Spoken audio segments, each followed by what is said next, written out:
Hello everyone, welcome to this video. Loretta Lynn is often credited with saying, "You either have to be first, great or different." In the history of country music, Lynn was the greatest.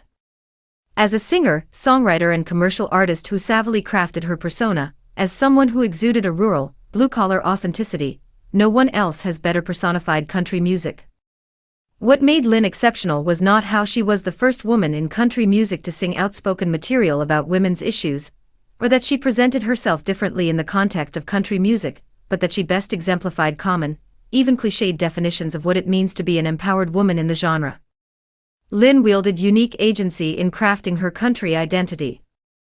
Through a compelling autobiography-turned-Oscar-winning film, Coal Miner's Daughter, that gave listeners all the evidence they wanted to view her as the quintessential authentic country artist who lived the songs she wrote, to endorsements with Crisco that boosted her country cooking bona fides, she persuaded listeners no one was more country than her. Though Lynn gave the persona of a naive, backwoods country girl, she was a savvy businesswoman who successfully convinced listeners she was the same character presented in her songs.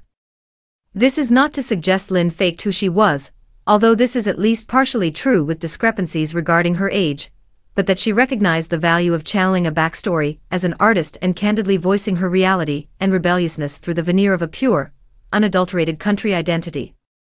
But for as much as Lynn told us how she wanted to be understood, one way she is interpreted differently from her wishes is when it comes to her role as a woman in country music.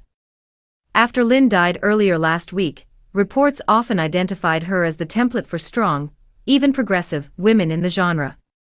Many stories have fixated on the impact of the artist's most notorious song, The Pill, using it to define her as a feminist, albeit a reluctant one. Upon news of her death, Reuters described the singer as a leading feminist, while Vulture referenced her feminist country songs. These assertions are being made even as Lynn made continuous strides to distance herself from the term, as she did in her 1976 book Coal Miner's Daughter, where she explained, "I'm not a big fan of women's liberation." The singer's long-established support for far-right politicians, from the infamous segregationist George Wallace, whom she described as a friend in one interview in 1975, and had even recorded a radio ad in support of in 1968, to the presidency of Donald Trump, further detach her from the feminist label. By the time Lynn released The Pill in 1975, she had established herself as a compelling songwriter who used frank, and often humorous lyrics to document brutal struggles women faced.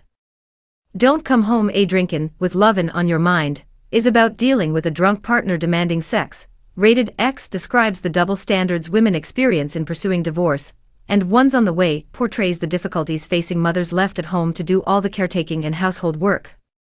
Though The Pill separates itself from Lynn's previous hits by going a bit further and celebrating the possibility of women's sexual autonomy thanks to contraception, it still fails to imagine liberation beyond the domestic confines of marriage. Lynn was far from the first or few to record songs documenting women's struggles in country music. In the 1920s, the Carter family recorded Single Girl, Married Girl, about the double standards unmarried women face. In the early 1940s, one of country's most prolific songwriters, Cindy Walker, released Don't Talk to Me About Men. In the 1950s, Jean Shepherd was known for her strong lyrical content, nowhere more evident than Two Whoops and a Holler, released in 1954, 2 years following Kitty Wells' It Wasn't God Who Made Honky Tonk Angels, which became the first No.1 hit for a solo female artist, wherein she concludes, "If all the gals would stick by me, we'd change the world around / we'd make the men walk on their knees and sleep out on the ground." What separated Lynn from others, however, was that she documented women's troubles while leaning into her rural Kentucky roots. As Lynn sang, "You're Lookin' at Country," and Coal Miner's Daughter in long prairie dresses, peers like Riley or Gentry were seen as sex symbols in miniskirts and hot pants. Lynn didn't just sound like country, she looked the part more than anyone. That she sang about women's struggles while masterfully projecting the image of an uncorrupted country girl made her all the more convincing as an artist. Not only is it a common refrain to credit Lynn with feminist ideals, but she is also championed for voicing the concerns of rural, Appalachian Southern women's struggles.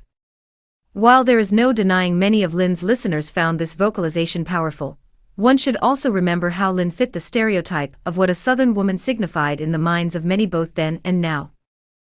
Rather than fall into the trope of identifying all Southern women of this period as monolithically similar to Lynn, or to frame her as the voice for a group that was in truth racially and politically diverse, it is worthwhile to bear in mind that self-identified Southern feminists and musicians existed before, during and after the singer documented things like access to contraception in The Pill, or the stigma of divorce in Rated X.